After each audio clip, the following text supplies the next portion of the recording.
Bonjour à toutes et à tous, je suis Xavier Sillon, le président et cofondateur de la société Vodéclic. Je suis ravi de vous accueillir aujourd'hui, 8 novembre, à 11 heures pour une heure d'échange avec une thématique très importante. Donc c'est le thème de ce webinaire d'aujourd'hui qui est anticiper la pénurie des compétences IT grâce au digital learning. Donc on va passer 45 minutes ensemble et je vais dérouler un certain nombre d'idées pour vous faire réfléchir dans vos projets, réfléchir à vos problématiques, et puis on se réservera 15 minutes, donc à partir de 11h45, sur des questions-réponses, et j'espère qu'elles seront nombreuses. Donc pour poser des questions, c'est très simple, nous utilisons un outil qui s'appelle GoToWebinar, donc vous avez une boîte de dialogue à votre écran, avec un onglet questions, dans lequel vous pouvez taper des questions que je vais pouvoir identifier.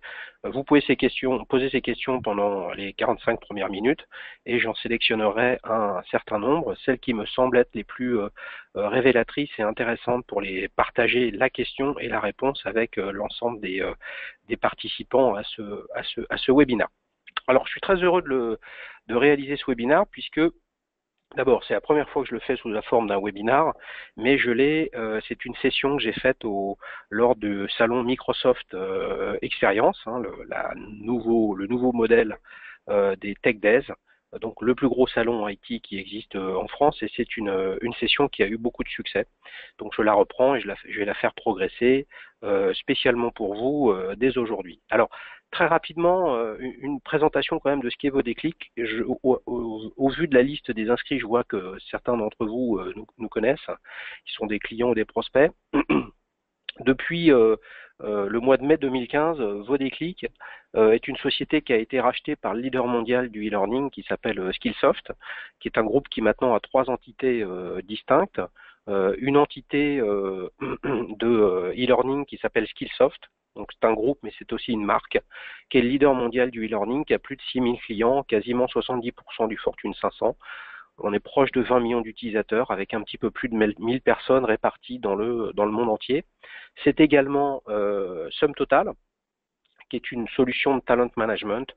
La partie LMS, évidemment, fait le lien avec Skillsoft, mais le talent management, ce n'est pas que le Learning Management System, qui est, on va dire, un ERP de la formation où les fournisseurs de contenu intègrent des contenus pédagogiques. C'est aussi une solution d'onboarding, d'appraisal de fin d'année pour chacun des collaborateurs, mais ça peut être aussi la gestion du payroll, etc. C'est une très très grosse structure avec des dizaines de millions d'utilisateurs, qui est une entreprise également américaine.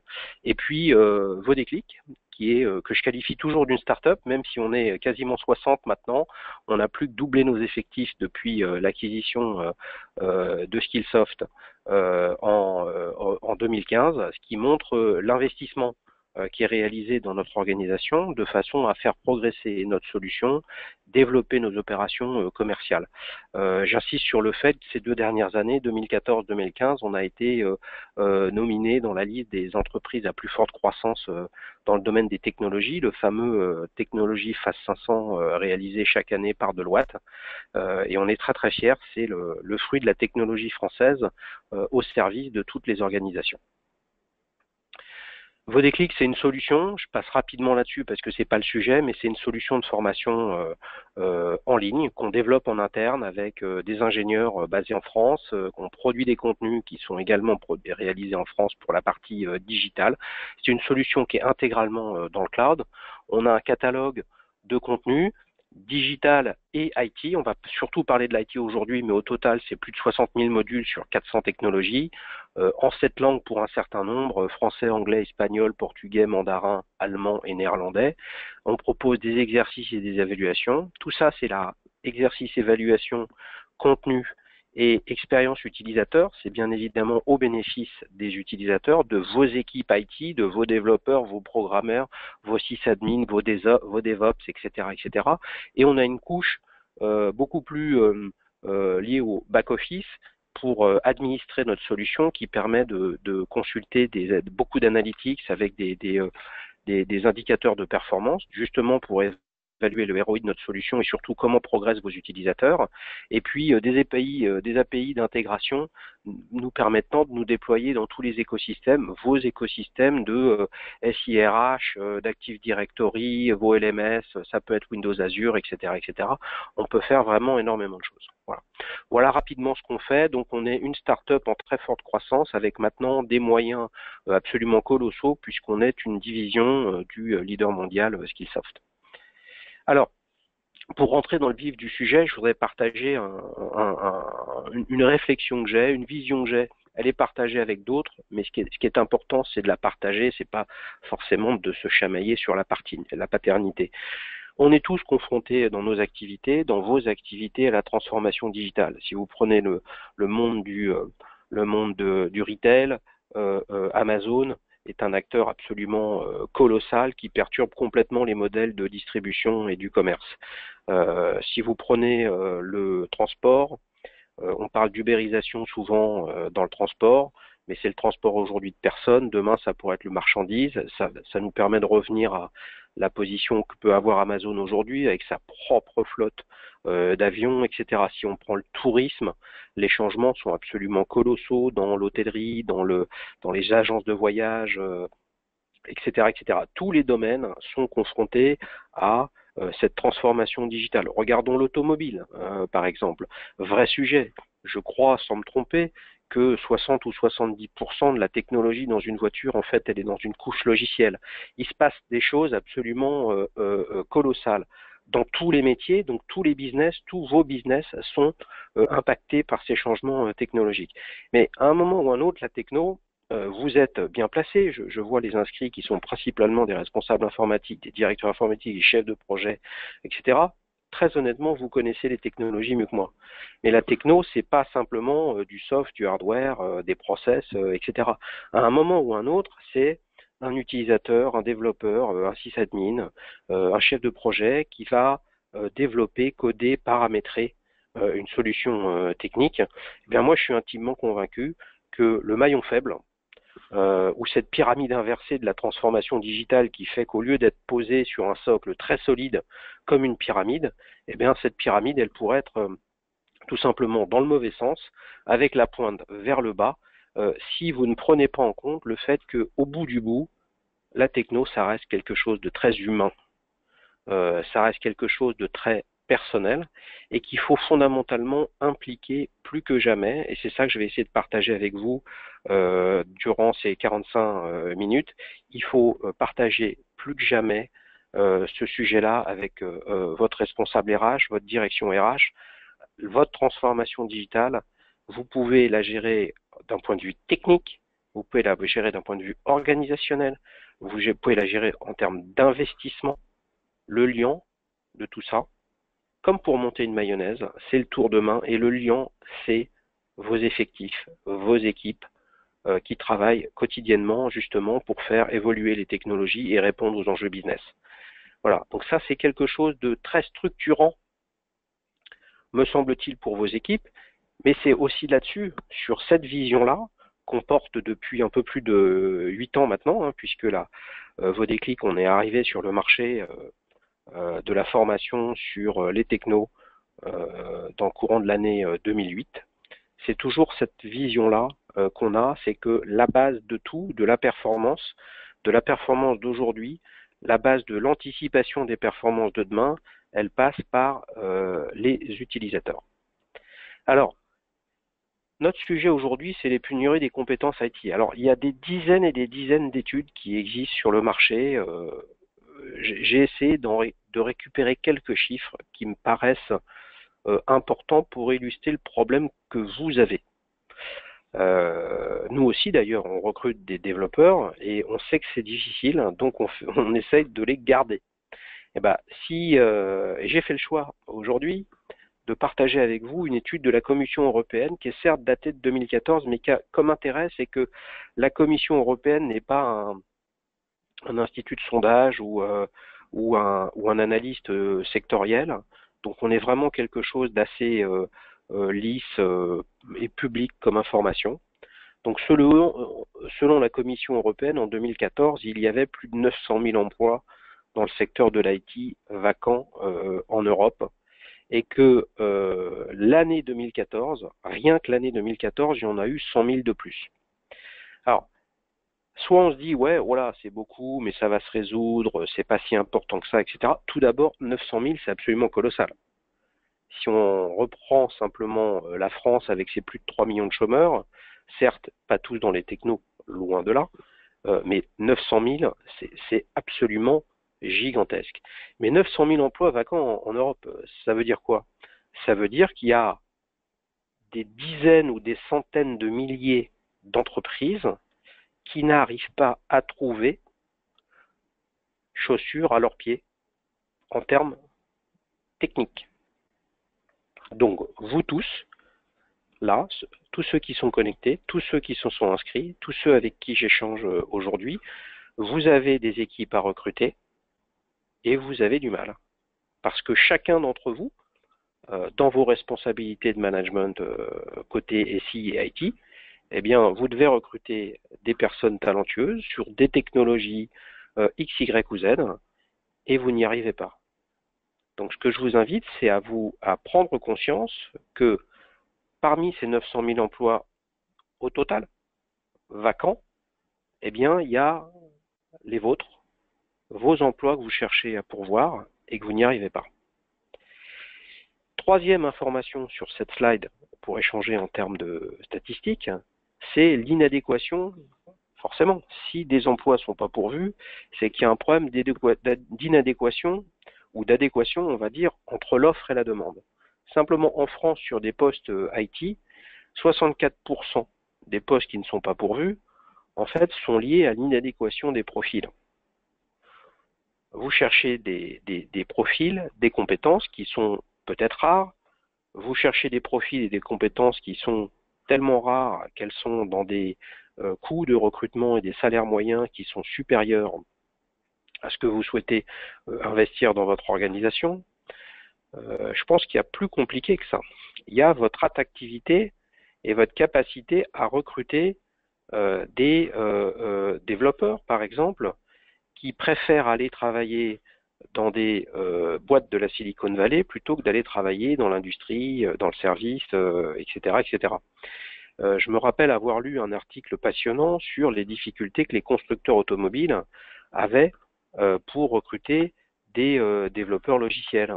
Puisqu'à un moment ou un autre, les logiciels embarqués dans une voiture, ils n'ont pas tous d'utilisation directe par le conducteur. C'est peut-être quelque chose qui ne se voit pas, mais qui est essentiel au fonctionnement et la performance d'un véhicule.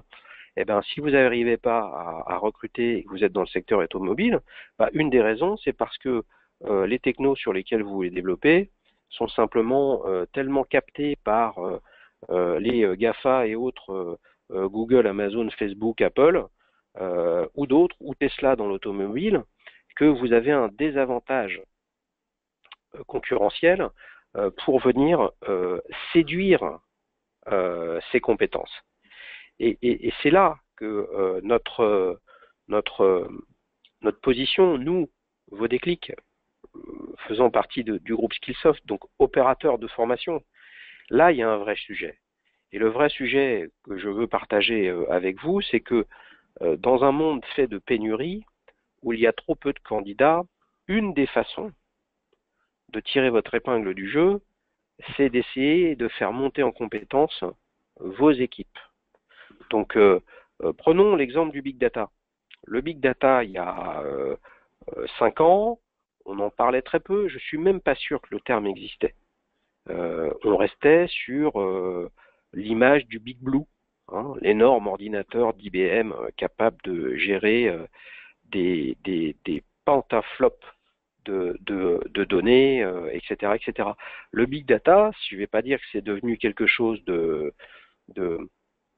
casual, d'accessible à toutes les organisations, mais somme toute avec plein de technologies open source type Hadoop, par exemple, ou Spark, vous pouvez vous mettre en interne à de l'analyse des dizaines de millions de data que vos activités génèrent, de façon à en tirer des axes de performance et d'amélioration de votre business. soit vous recrutez des spécialistes techniques sur le big data. L'autre solution, c'est de vous dire comment je peux faire monter en compétence mes équipes de façon à gagner en mobilité interne et de faire évoluer mes talents vers d'autres technos et d'autres sujets, tout ça au service de la performance de l'entreprise. Alors, tout ça, c'est ce que je viens de dire. Si on ne se projette pas un petit peu dans le fonctionnement en fait et l'évolution des technologies, cette photographie, me semble-t-il, n'est pas suffisante. Et donc, ce que je veux partager avec vous, c'est une sorte de changement d'air. Alors, évidemment, tout ça, c'est pas fait du jour au lendemain, mais il y a encore 10 ans, bon nombre de technologies étaient assez simples. C'était certes, on est sur l'IT, le back-office, la sécurité, le stockage, le cloud, la virtualisation, etc. Mais si on prend un exemple plus simple qui est le poste de travail, il y a 10 ans, c'était pas très compliqué. Il y avait un PC, voilà, avec Windows et avec Microsoft Office. Aujourd'hui, on est sur donc cet écosystème, il est assez simple. Le nombre de compétences nécessaires, que ce soit pour les utilisateurs ou pour les personnes qui s'occupent de gérer le parc informatique, c'est assez simple parce que le nombre de composantes et d'alternatives et de choix qui étaient proposés d'un point de vue technique était quand même pas très vaste. Ce qui se passe, j'essaie de l'illustrer graphiquement, c'est que maintenant on arrive à une dimension avec un écosystème qui est complètement éclaté. C'est-à-dire qu'il y a le monde du web, qui n'existait pas, ou qui existait peu il y a 10 ans. Il y a le monde des apps, les apps mobiles qui sont nées dans les stores et qui ne sont pas nés sur le web, ni d'une façon on-premise comme l'étaient les anciens logiciels. La diversité des devices et des équipements utilisés a complètement changé la donne. Aujourd'hui, dans le retail, de plus en plus, les chefs de rayon, les commerciaux, les vendeurs sont équipés de tablettes, sont équipés de téléphones mobiles avec des applications métiers qui sont nées directement sur la mobilité. Donc ça, on est passé de quelque chose d'assez simple, lisible, un peu comme le monolithe. Si vous me permettez l'image de 2001 au lycée de Nespas, un monolithe gris, voilà, une forme géométrique simple à appréhender. Dieu sait que le film est complexe, en l'occurrence, excusez-moi pour ce petit aparté, et on est passé à quelque chose qui clignote maintenant. Alors sur votre écran, ça clignote pas, mais c'est une sorte de gif animé, c'est une mosaïque. Donc qu'est-ce que ça dit ça? Ça dit aussi que il y a 10 ans, les compétences étaient assez lisibles, assez simples, assez anticipables. Aujourd'hui, ça évolue tellement vite et que ça devient plus compliqué d'anticiper quelles vont être les technologies de demain, comment il faut se positionner. Est-ce qu'une nouvelle technologie, un nouveau logiciel, une nouvelle solution, un nouveau langage, de nouvelles API, est-ce que la durée de vie de ces innovations, ça va être 10 ans ou ça va être 1 an? Moi, ce que je crois, si vous regardez la slide suivante, c'est qu'on est passé d'un monde que je viens de décrire, peu de choses assez simples avec beaucoup de choses plus compliquées. Donc le nombre de compétences à avoir pour un professionnel de l'IT est beaucoup plus vaste, mais c'est aussi surtout que ça change à un rythme qui n'est plus du tout le même.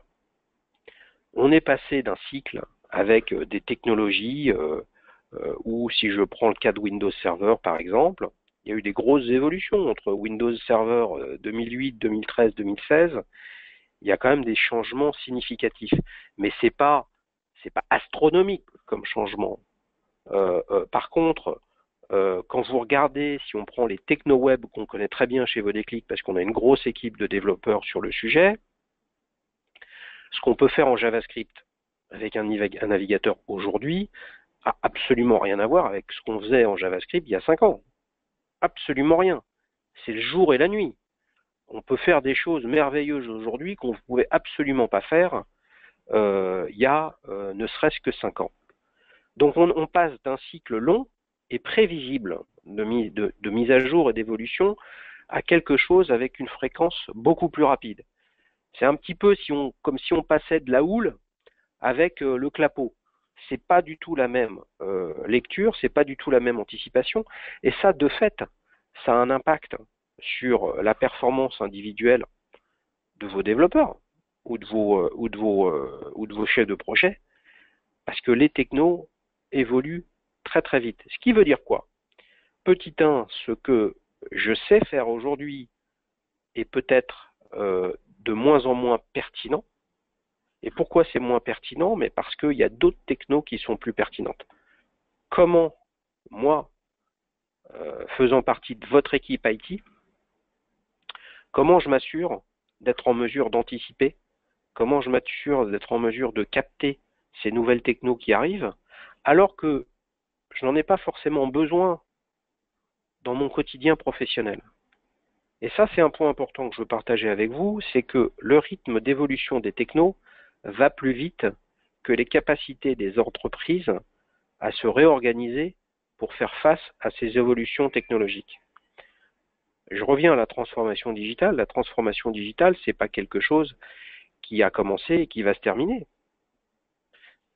Nous sommes rentrés dans une période structurelle et non pas conjoncturelle de changements de plus en plus fréquents, où ce que l'on sait faire aujourd'hui, eh bien, on saura toujours le faire demain, mais la vraie question, c'est est-ce que c'est toujours utile ou non? Et quand vous projetez ces deux problématiques face à la pénurie de compétences sur le marché, ça veut donc dire que peut-être que les compétences, il faut plutôt que vous alliez les chercher en interne, en formant vos équipes et en leur permettant de découvrir des technologies, des solutions, des langages de programmation qui ne sont pas forcément opérationnels dans votre structure, mais qui pourraient le devenir demain. Et c'est là où je voudrais vous poser, en tout cas vous challenger, si vous me permettez l'expression, sur le point suivant.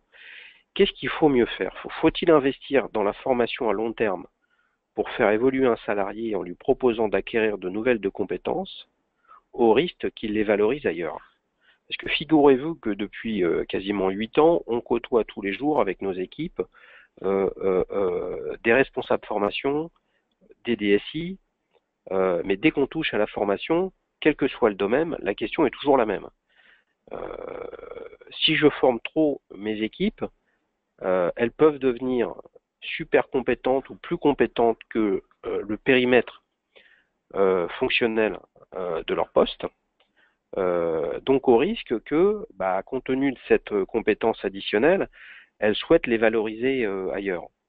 Ça, c'est une question légitime que tout le monde doit se poser.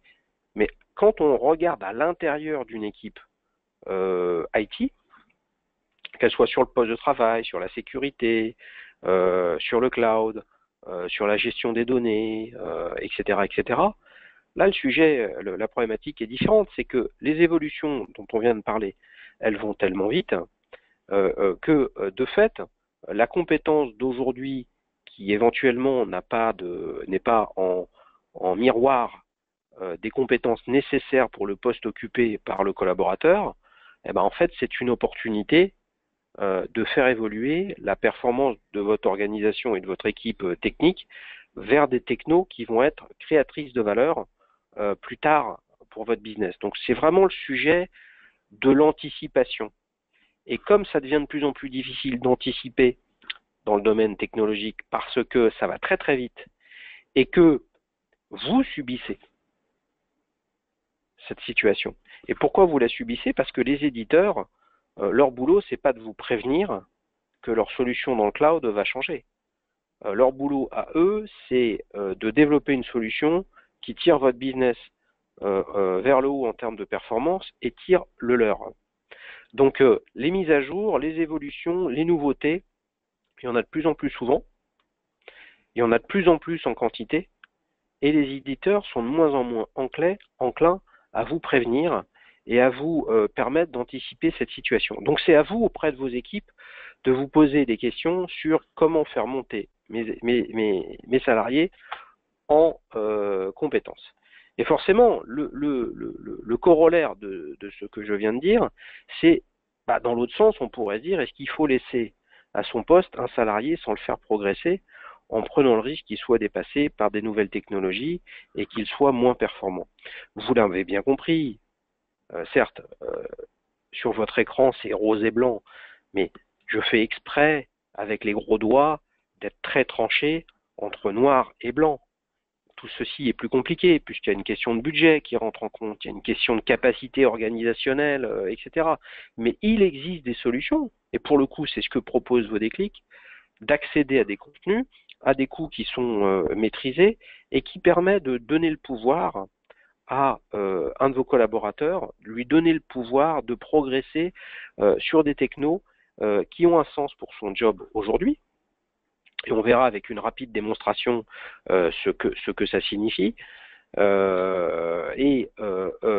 lui permettre d'anticiper et de regarder des technologies qui sont novatrices soit parce qu'elles viennent de sortir, et donc là, nous, on est en mesure d'intégrer dans notre catalogue des contenus sur des technologies qui sont récentes, donc soit parce qu'elles viennent sortir, soit parce que elles sont en lien ou elles peuvent être pertinentes pour l'une ou plusieurs personnes à l'intérieur de votre équipe.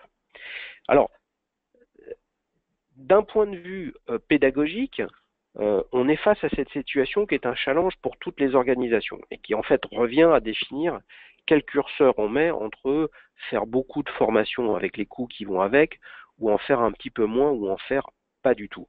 Mais ce qui est important aussi, me semble-t-il, pour vous, et que je souhaite partager, c'est, d'accord, mais humainement, psychologiquement, on parle de quoi? Dans vos équipes, vous avez des salariés. Alors, ils peuvent être freelance, ça peut être des agents de la fonction publique, de droit privé, etc. Peu importe. Au bout du bout, c'est quelque chose que chez Vodéclic, on appelle l'apprenant connecté, qui d'ailleurs est issu d'un livre blanc qu'on a réalisé il y a 18 mois, et qui autour du micro-learning, le format court qui en dit long, et qui permet en fait de projeter qui on est face aux technologies et comment on se comporte.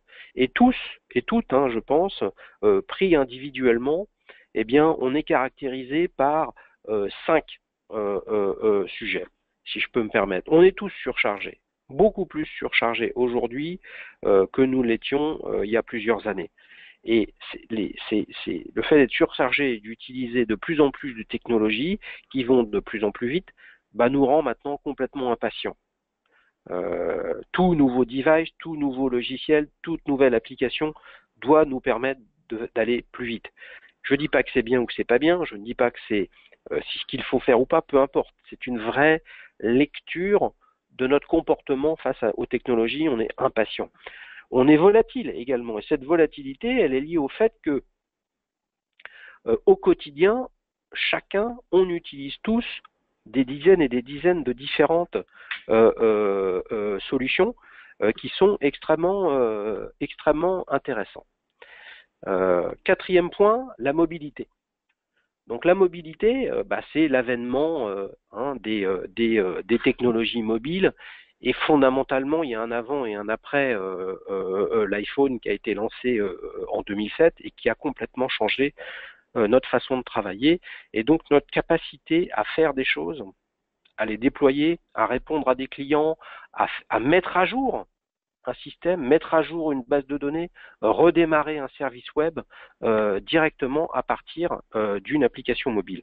Et tout ça nous a rendu et nous donne envie d'être de plus en plus autonomes face à ces technologies. Donc là, vous avez des personnes, des êtres humains, que je caractérise comme un apprenant connecté, qui sont face à des technologies qui évoluent de plus en plus vite et qui ont un impact sur votre business, puisque les cycles des technos sont plus courts que les évolutions des modèles économiques de vos organisations. Et il faut se poser la question comment l'IT, comment les effectifs des services IT et des directions IT peuvent permettre d'aligner la capacité d'une organisation à se remettre à jour, à se remettre en cause, de façon à mieux tirer les épingles de cette transformation digitale. Et une façon de le faire, ça passe par la formation. Et cette formation, elle permet de justement répondre à l'enjeu initial que j'ai partagé avec vous, c'est-à-dire cette pénurie de compétences IT où sur le marché, ça devient de plus en plus difficile d'attirer des talents sur des technologies que vous n'utilisez pas forcément aujourd'hui. Alors Vodéclic, c'est plusieurs centaines de références en termes de clients, tout domaine confondu, dans les assurances, la distribution, l'industrie, les médias, les télécoms, etc. Des entreprises de toute taille, des très grands groupes comme Thales ou Total ou Air France, par exemple, jusqu'à des plus petites organisations avec des grosses, moyennes ou petites équipes techniques. Pourquoi on a cette typologie très diversifiée de clients? Parce qu'à un moment ou un autre, quand on développe, quand on est codeur, qu'on travaille dans un grand groupe coté, dans un grand groupe international ou dans une toute petite structure, à un moment ou un autre, le code, c'est le code.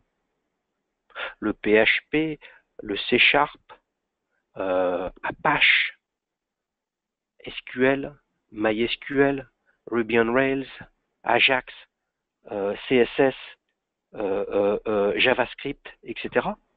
Que vous travaillez comme développeur dans un grand groupe ou une petite structure, c'est le même code, c'est les mêmes technos, c'est les mêmes problématiques. Ce que je vous propose maintenant pour les quelques minutes qui nous restent, avant de passer aux questions-réponses, c'est de regarder très rapidement à quoi ressemble notre plateforme. C'est simplement de partager avec vous 3 conseils très simples, très très simples, pour que vous puissiez garder une longueur d'avance et que votre métier de responsable IT, c'est fondamentalement un métier de business aujourd'hui. Comment vous pouvez être au service de la performance de votre organisation? Eh bien, il faut que vous vous adaptiez de façon structurelle à ces changements. Les technos évoluent tellement vite, elles évoluent sur tellement de sujets à la fois qu'il faut passer d'une situation conjoncturelle, on va changer de techno, on va migrer des postes de travail, on va migrer des serveurs sur des cycles longs, à quelque chose de beaucoup plus court, beaucoup plus imprévisible et beaucoup plus structurel que conjoncturel. Et pour vous adapter à ça, la question de la compétence et de quelles compétences, sur quelles compétences je souhaite que mes collaborateurs progressent, c'est un vrai sujet. Il faut que vous ouvriez la possibilité de chacun et de chaque utilisateur à progresser sur les technologies, pas forcément que vous utilisez, mais celles que vous pourriez utiliser demain, sachant qu'après-demain, il y en aura encore d'autres, et après-demain, il y en aura encore d'autres. Deuxième chose, favoriser l'acquisition de nouvelles compétences. C'est ça le fond du sujet. Là, on échange sur les problématiques IT, mais on est également un très très gros acteur sur la formation autour de tout ce qui touche à la bureautique, le digital et le collaboratif. Et j'utilise toujours une expression, ce qui est la techno, c'est pas comme le vélo. Le vélo, on apprend à pédaler sur un vélo entre 3, 4, 2 ans peut-être, allez, entre 3 et 5 ans. Et une fois qu'on a appris à faire du vélo, qui est une affaire d'équilibre, qui est une affaire de sensation, etc., eh bien, on a appris à faire du vélo et on sait faire du vélo jusqu'à la fin de sa vie. Eh bien, les technos, c'est tout le contraire, justement. C'est que vous savez faire aujourd'hui, vous savez développer, vous savez coder, vous savez paramétrer. Bah, le vrai sujet, c'est que les technologies d'aujourd'hui, pour un certain nombre, il n'y a plus besoin de ça. Regardez le cloud. Regardez Office 365. Regardez le passage de Microsoft Exchange à Exchange Online. Terminez les serveurs. Terminez les montées de version de serveurs. Terminez les licences Exchange. Tout ça, c'est dans le cloud. Il y a des avantages, il y a des inconvénients, d'accord? Mais les compétences dont vous avez besoin en interne avec vos équipes ne sont plus les mêmes. Comment vous faites pour anticiper ça? Eh bien, être DevOps ou sysadmin sur des serveurs, sur vos propres serveurs, sur votre propre data center, dans un cloud privé, c'est quelque chose qui est différent d'avoir une approche totalement dans le cloud public. Ça ne change rien au fait que dans le cloud, à un moment ou à un autre, vous aussi, il faut que vous gériez votre organisation et vos systèmes. Mais les compétences pour pouvoir le faire ne sont pas les mêmes. Troisième chose, tout ceci vous permet de valoriser votre équipe IT. Je veux dire, l'informatique sur les 40 dernières années a complètement évolué. Aujourd'hui, je suis volontairement provocateur. Un développeur en COBOL, dans le monde bancaire, c'est un dieu vivant. Mais qui ne s'est pas moqué de ses compétences vieillottes et obsolètes il y a 15 ans, il y a 10 ans, comme quoi c'était la préhistoire de l'informatique. Ben oui, mais sauf que ces compétences aujourd'hui, elles sont extrêmement rares et elles sont extrêmement valorisées. Et donc on est passé en fait en 20 ans, allez un peu plus de 20 ans, d'une situation où l'informaticien, et c'est à dessein que j'utilise ce terme dans ce webinaire juste maintenant, l'informaticien s'est passé du job et des emplois créés par dizaines de milliers, centaines de milliers il y a 20 ans. Après, c'est devenu quelque chose de moqué, has-been, et aujourd'hui, c'est quelque chose qui est tellement essentiel pour la performance de vos organisations qu'il y a une pénurie. On n'arrive pas à en recruter. Pourquoi? Tellement c'est important et tellement la transformation digitale, elle est structurante dans vos organisations. Le développeur, le programmeur, le chef de projet, toutes vos équipes, elles sont essentielles dans les organisations et une façon de les valoriser, c'est de montrer à quel point votre équipe IT, elle est réactive, elle est mobile, elle est en capacité de s'adapter aux changements technologiques qui sont amenés par les éditeurs, qui sont amenés par les startups, d'accord, d'où qu'elles viennent, et et que vos équipes sont donc en mesure d'accélérer la transformation digitale des business models de votre organisation. Ce que je vous propose maintenant, avant de passer aux questions-réponses, en quelques minutes, c'est de vous montrer à quoi ressemble la solution Vodéclic. Donc là, je suis déjà connecté. Hein, c'est une solution qui est, comme je vous l'ai dit, intégralement dans le cloud, mais qui est également utilisable dans un navigateur en responsive design. Donc là, par exemple, je suis sur un écran plutôt d'une tablette. Là, si je me mets sur un grand écran, vous avez des couleurs qui sont avec des visuels qui sont très modernes, qui sont très simples en termes de consommation. Nous avons deux catalogues à proposer sur cette plateforme. Nous avons un catalogue IT qui couvre un certain nombre de problématiques, mais les principales, tout ce qui touche au cloud computing, aux bases de données, au réseau et à la partie télécom, aux serveurs, tout ce qui touche au développement web et également aux méthodologies de développement type agile, etc., etc. Nous avons également un catalogue de contenu qui touche aux compétences bureautiques, digitales et collaboratives, et tout confondu. Fin septembre, nous avions plus de 60 000 modules sur à peu près 400 technologies différentes et réparties sur chacune de ces deux librairies. Je reviens sur la partie IT parce que c'est celle qui nous concerne. Donc en fait, cette librairie IT, c'est le premier mouvement structurant en termes d'offres de services qu'on amène au marché français suite à l'acquisition de Vodéclic par Skillsoft au mois de mai 2015. Donc on met à profit une base de contenu extrêmement importante, environ 20 000 contenus sur toutes les technologies que vous pouvez voir à votre écran. On va les parcourir rapidement.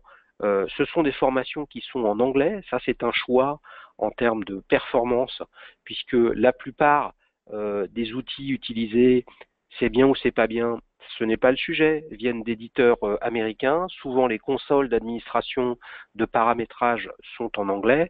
Donc, nous, on a fait le choix de rester sur des contenus qui sont en anglais, qui sont sous-titrés pour la plupart, certes en anglais, mais qui permettent de couvrir toutes les grandes problématiques auxquels vous faites face à l'intérieur de vos équipes. Donc si on regarde par exemple la partie web développement, eh bien on a beaucoup de technologies qui sont représentées, que ce soit des langages de développement type C Sharp, ça peut être de l'Ajax, très utile dans le monde du web, etc. Ça peut être des choses comme AngularJS sur la partie JavaScript. Vous voyez, rien que la catégorie JavaScript ici est absolument colossale sur tout ce que l'on peut proposer. jQuery, Gulp, Kendo, etc. Tout ça sont des fonctionnalités et des solutions qui sont extrêmement intéressantes. On a un gros volet de contenu qui touche à la partie cloud computing, que ça aille de Hyper-V, Microsoft Azure, VMware, Office 365, etc. Des choses intéressantes dans le domaine des fondamentaux du cloud computing qui vont au-delà de simplement un éditeur ou d'une technologie. Donc nous avons des contenus sur Microsoft, sur Oracle, sur Adobe, sur VMware, sur Citrix, etc., etc. L'objectif, c'est d'avoir justement dans ce catalogue une exhaustivité de contenu de façon à faire progresser toutes vos équipes. Et vous voyez, quand je clique ici sur ce cours Cloud Computing Fundamentals, eh bien, j'ai une compétence qui s'appelle Cloud Data Centers, où justement, on va regarder ce que c'est les fonctionnalités d'un data center. Vous n'avez probablement pas le son ici, mais vous avez donc la possibilité de voir une série de vidéos qui en sont sous-titrées, pardon, je peux enlever le sous-titrage comme ceci, je peux me positionner également en plein écran, et qui permet à chaque personne qui le souhaite, si vous le souhaitez vous également, puisque pour accéder à cette solution, il faut une licence utilisateur, d'avoir autant de personnes dans votre équipe IT qui va avoir accès à ces technologies. Si je prends par exemple Office 365, qui est un sujet extrêmement important dans toutes les organisations que l'on rencontre aujourd'hui, eh bien, on couvre beaucoup de choses dans le domaine, c'est-à-dire toute la partie administrative, comment paramétrer les services, les accès à l'intérieur d'une organisation avec Office 365, et bien là vous voyez simplement que j'ai une formation où on va simplement démarrer ici sur la customisation de l'application en termes de lancement avec Pierre Devereux, qui est un nom francophone mais qui est canadien, et qui va nous présenter en quelques minutes, toujours avec un modèle pédagogique qui a fait et la performance de vos déclics ces dernières années et le succès de Skillsoft depuis son lancement au début des années 2000, des modules vidéo de 3 à 4 minutes qui vont droit au but et sur lequel moi, en tant qu'utilisateur, je peux avoir deux approches pédagogiques distinctes. Soit je suis un cours de A à Z sur Office 365, comme vous pouvez le voir ici, c'est-à-dire que j'ai 55 modules pédagogiques pour une durée totale de 2h41 minutes, mais je peux ici filtrer en me disant non, moi ce qui m'intéresse c'est la partie admin. Voilà, moi c'est ce que je veux, c'est customiser la partie helpdesk. Donc ici j'ai un petit descriptif et une présentation du contenu de cette vidéo, qui est un petit module pédagogique qui va durer 2 minutes 11 et où je peux voir précisément comment réaliser la customisation de ce helpdesk à partir de Office 365. Et si on reparcourt le catalogue rapidement, eh bien, vous avez comme ça des dizaines et des dizaines de technos. Tout à l'heure, attendez, il me semble que je vous parlais de Big Data. On va aller regarder précisément Big Data, simplement en tapant Big Data dans le moteur de recherche. Et voilà, donc vous avez des choses qui tournent autour de Azure. On peut en afficher plus ici. Beaucoup de choses qui touchent au Big Data, la partie SQL, NoSQL, et ainsi de suite. Là, on peut se dire, bah, attendez, le sujet était Hadoop, je vais taper Hadoop dans mon moteur de recherche, et là, j'ai une présentation de Hadoop et de l'écosystème, donc technologie open source, qui vous permet d'accéder à beaucoup de choses dans le domaine du Big Data sans faire des investissements qui sont colossales. Eh bien, cette solution de formation, vos déclics, et toutes les fonctionnalités que vous êtes très rapidement montrées, eh bien, elle est à disposition des utilisateurs avec, pour un certain nombre de nos contenus, des évaluations également, la possibilité de gagner des badges et de les publier, du reporting, une messagerie en interne qui vous permet de partager les meilleurs modules ou les meilleurs parcours ou les meilleures compétences que vous avez parcourues en ayant accès à cette solution. Et tout ça, que ce soit avec les contenus digitaux ou les contenus IT, parce que si on passe sur la partie IT, par exemple, là on a une couverture linguistique qui est extrêmement vaste, puisque ici je peux passer dans d'autres langues, pour passer par exemple à l'anglais, avec un catalogue qui est tout aussi important. On a par exemple déjà des contenus de mémoire sur le Slack, qui est un superbe outil un mix entre un Twitter et un outil de gestion de projet, qui est absolument colossal, et on a déjà des contenus dessus, et prochainement on va se mettre à produire pour Microsoft Teams, qui est l'équivalent chez Microsoft. Donc on est vraiment dans une logique universelle d'accès à la formation, de façon à ce que chacun des utilisateurs puisse être performant. Et la question c'est, pour vous, c'est celle-ci que je vous pose, votre intérêt c'est qu'il soit performant aujourd'hui, ou qu'il soit performant aujourd'hui et qu'il puisse anticiper leur performance de demain, et donc votre capacité à être réactive et la capacité de votre direction IT à porter ce projet de transformation digitale de façon à rendre vos organisations plus souples, plus mobiles. Cela permet aussi, en amenant une solution de formation de ce type à vos collaborateurs, c'est de créer un vivier de talent extrêmement important, de façon à faire que vous êtes capable d'être très réactif lors de changements, vous êtes capable de proposer des solutions créatrices de valeur pour vos organisations, et surtout, votre business, s'il est fortement attaqué dans des secteurs comme je décrivais tout à l'heure, de vite réagir. Et c'est là où l'IT, vos équipes, vos talents, votre management, il est structurel dans le succès de votre business. J'en ai fini pour la démonstration et je vous propose qu'on passe aux questions-réponses. Alors, si vous n'avez pas déjà utilisé, je vois qu'il y a plein de questions qui sont arrivées sur la petite interface que vous avez sur le côté. Je les parcours. Alors, je vais en prendre une première qui touche à celui qui l'a posé va se reconnaître. Donner le pouvoir à un ou des salariés, cela consiste à revisiter le management et l'entreprise au sens large. Alors, évidemment, oui, si vous le prenez au pied de la lettre. Je veux dire, j'ai la chance de beaucoup côtoyer maintenant des Américains, et qui ont une approche de la formation qui est bien différente de l'approche de la formation qu'il y a en France. Et c'est en ce sens où je parle de donner le pouvoir. La France est le seul pays dans le monde où la formation est un impôt. Donc ça veut dire que c'est une obligation. C'est même pas un investissement, c'est une obligation, c'est un coût.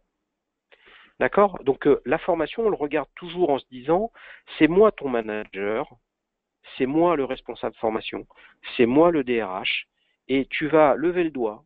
Souvent, c'est d'ailleurs, on est en pleine période de budget, octobre-novembre, avec le recueil des besoins de formation qui sont exprimés dans l'entreprise.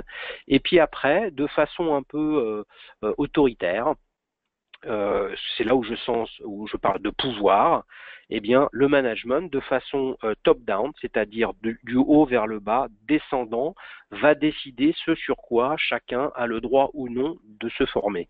Eh bien, je pense que si on projette ce mode de fonctionnement vers les technologies, les technologies, elles bougent beaucoup plus vite qu'une organisation aujourd'hui n'est capable de le décider, notamment dans la formation, parce que justement, c'est un impôt, d'accord, et que ça se réfléchit sur une base annuelle, et que les technologies aujourd'hui, il y a des mises à jour trimestrielles. Il y a certains outils dans le cloud que vous utilisez qui sont mis à jour de façon trimestrielle. Et pour moi, donner le pouvoir, c'est faire confiance à vos équipes, de façon à ce qu'elles progressent et qu'elles anticipent et qu'elles identifient des technologies que vous n'utilisez pas et qui vont avoir un service pour vous demain. Alors c'est vrai, c'est pas une révolution, vous utilisez le terme revisiter, mais c'est un vrai sujet de performance.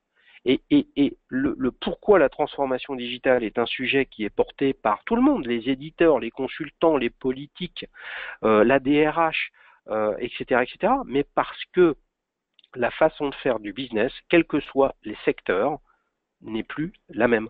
La banque est en train d'être à risque dans son modèle économique. Dieu sait qu'ils sont sur des cycles longs, d'accord, de par l'émergence de nouvelles technologies, de nouvelles approches type Bitcoin, etc., etc. Je continue, je vois une question qui touche au sous-titrage des modules IT en français. Alors, la réponse, est-ce qu'on prévoit de les sous-titrer? La réponse à court terme, non. Mais le recueil de ce type de questions est intéressant pour nous de façon à faire remonter cette problématique.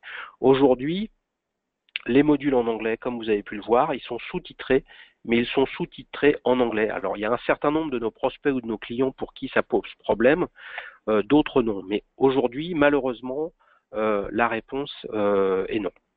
Dans le même registre, je vois, et d'ailleurs c'est la même personne qui pose la question, possibilité d'interfacer les applications avec les modules de formation Vodéclic, par exemple sur les applications Microsoft Office. Alors, pour tout vous répondre, il y a un peu plus de 2 ans, Microsoft a lancé quelque chose qui s'appelait l'Office Store, qui avait vocation à permettre d'accéder à nos contenus et à notre solution directement à l'intérieur d'Office. Bon, c'est quelque chose sur lequel ils n'ont pas beaucoup investi, ils n'ont pas beaucoup avancé, donc c'est un acte qu'on ne va pas pouvoir développer. Par contre, ce que je peux vous dire, c'est que nous sommes en train de recéter l'intégration de notre solution à l'intérieur de la Windows Azure Marketplace, qui va permettre à l'admin d'Office 365 de déclarer via une API le fait qu'en fonction de son Active Directory et comment sont gérés les comptes Office 365, de faire un pont entre l'authentification d'Office 365 et notre solution. Et ça a un intérêt sur 2 axes. L'authentification elle-même, comment se déclarer, donc là en termes de sécurité c'est quelque chose d'intéressant, et deuxièmement, la rapidité à laquelle l'utilisateur va pouvoir accéder au contenu pédagogique. Et ça c'est un vrai sujet, c'est que quand on fait des modules pédagogiques comme nous on en fabrique quasiment 1200 tous les mois sur la partie digitale et on en intègre plusieurs centaines sur la partie IT et je crois qu'il y a une question qui a été posée sur le rythme de renouvellement de notre catalogue. On en produit énormément de contenu, plus de 1200 sur la partie digitale, des centaines sur la partie IT. Ces contenus-là sur la partie IT sont fabriqués par des professionnels qualifiés par Skillsoft, qui est un énorme fabricant de contenu IT qui ne fait pas que des vidéos. De notre côté, chez Vodéclic, nous n'exploitons que les vidéos, mais la philosophie est la même. Dans les 2 cas, l'objectif, c'est de coller au marché et de coller aux tendances, de façon à pouvoir vous amener une solution avec une expérience utilisateur qui est toujours la plus proche des besoins de votre organisation. Donc sur la partie IT, je réponds à cette personne, mais pour tout le monde, au sujet du rythme de mise à jour. Le sujet, c'est comment faire un premier travail ensemble sur la partie IT de correspondance entre les contenus pédagogiques qu'on propose et les contenus que vous utilisez. Et évidemment, plus notre catalogue est proche des technologies que vous utilisez, plus on a matière à faire quelque chose ensemble, sans pour autant enlever la pertinence de faire progresser vos équipes sur des technologies que vous n'utilisez pas aujourd'hui. Alors je vois aussi une question, toujours de la même personne concernant le rythme des mises à jour sur la tarification. Alors la tarification, on est sur un modèle en SaaS, hein, donc qui n'est pas différent de ce que peut faire un Salesforce ou un Microsoft pour Office 365, en fonction que votre choix se porte sur la librairie digitale ou IT, en fait, change pas grand-chose. Les équipes IT sont de fait beaucoup plus petites que les personnes qui peuvent accéder à notre librairie digitale parce que tout le monde un poste de travail, où tout le monde a un téléphone mobile, où tout le monde a une adresse mail. Regardez Office 365 avec le plan tarifaire E1, en fait, qui permet de fournir une adresse mail et une série de services en ligne pour les personnes qui justement ne sont pas sur un poste de travail. Donc on a un prix qui est basé sur une logique d'une licence annuelle pour X dizaines, centaines, milliers, dizaines de milliers d'utilisateurs, avec un engagement contractuel de base qui est d'1 an, qui peut être de plusieurs années, et en fonction de est-ce que vous prenez une ou les deux librairies, eh bien vous avez une dégressivité tarifaire. Il peut y avoir des coûts d'intégration et d'implémentation qui existent en fonction de vos besoins, en termes d'implémentation, en termes de sécurité. Tout ceci est couvert par un SLA pertinent, et notre solution est intégralement hébergée en France. Donc toutes vos données sont basées en France, couvertes par nos déclarations à la CNIL. Donc on est très très vigilant sur cette partie-là. Donc n'hésitez pas à nous contacter, hein, soit par téléphone, soit à l'adresse mail commerciale@vodeclic.com. Vous pouvez aller sur notre site internet www.vodeclic.com pour remplir un formulaire et échanger et partager vos projets avec nos équipes. Vous avez aussi sur notre site internet la possibilité de télécharger le livre blanc à partir duquel j'ai préparé ce webinaire, qui est pénurie des compétences IT anticipées en formant vos équipes. Vous pouvez le télécharger sur notre site internet au même titre que tous les autres livres blancs. Je vais prendre une dernière question avant de conclure, puisque c'est important, votre temps est précieux, etc. Et je vous remercie d'être toutes et tous restés pour l'ensemble de ce webinaire. La dernière question, en complément des formations proposées, comment pouvez-vous accompagner l'anticipation des nouvelles technologies auxquelles il faut former nos équipes en interne? Eh bien, c'est une très très bonne question. Mais la seule chose que je peux vous dire aujourd'hui, c'est que nous sommes, nous, éditeurs d'une solution. Donc notre premier métier, c'est de vous amener des contenus à l'intérieur d'une plateforme de consommation. Et nous ne faisons pas en ce sens de conseil. On fait de la veille, mais pas de la veille stratégique, on fait de la veille technologique. On essaye de très très bien sourcer ce que vont faire les éditeurs, qu'est-ce qu'ils vont lancer. Tout à l'heure, je prenais l'exemple de Microsoft Teams, qui est une sorte de concurrent de Slack qui va bientôt être, on se doutait qu'ils allaient sortir ça. Il y avait un nom de code qui était Skype for Teams, pardon, qui était là. C'est quelque chose de clé pour nous parce que c'est une brique additionnelle qui est rajoutée sur Office 365. Là où on peut vous aider dans cette logique d'anticipation, c'est qu'à un moment, dans le monde du SaaS et des services en ligne, la notion de Customer Success est essentielle, puisqu'en fait, au lieu d'acheter des licences que vous allez installer sur des serveurs ou sur des postes de travail, vous allez acheter des licences dont le ROI va être intimement lié au fait que les utilisateurs pour lesquels vous les avez achetés vont effectivement y aller. Et là, on peut travailler ensemble sur un plan de communication, on peut partager avec vous des bonnes pratiques, des plans de communication pour que vous puissiez faire du push auprès de vos équipes, valoriser cette librairie de contenu que vous avez, dont vous avez fait l'acquisition sous forme de licence, de façon à ce qu'il y ait le plus de consommation possible. Et l'intégration, tout à l'heure j'ai parlé d'authentification avec Microsoft Office, c'est-à-dire comment je me déclare en tant qu'individu, mais il y a également la partie intégration, c'est-à-dire quel contenu en priorité vous voulez mettre en avant. Eh bien, on peut vous aider à structurer une communication qui fait que de façon récurrente, mensuelle ou trimestrielle, avec vos outils de communication, votre libre arbitre, nous ne sommes pas une agence, on peut partager des pratiques avec vous. Vous pouvez faire un focus sur le big data, le mois suivant c'est sur la sécurité, le mois suivant c'est sur faire un focus sur un langage de programmation que vous n'utilisez pas, etc., etc. Mais on n'est pas une société de conseil.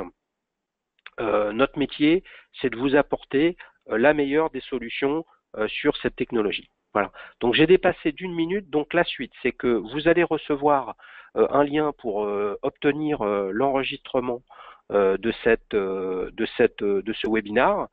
qui a été enregistré par mes équipes pendant que je vous le présentais. N'hésitez pas à prendre contact avec nous si vous avez des questions, si vous avez des projets sur lesquels vous souhaitez avancer et avoir un éclairage en termes de technologie. Si vous êtes déjà en relation avec notre équipe, eh bien, écoutez, prenez contact avec votre commercial et la personne avec qui vous échangez aujourd'hui.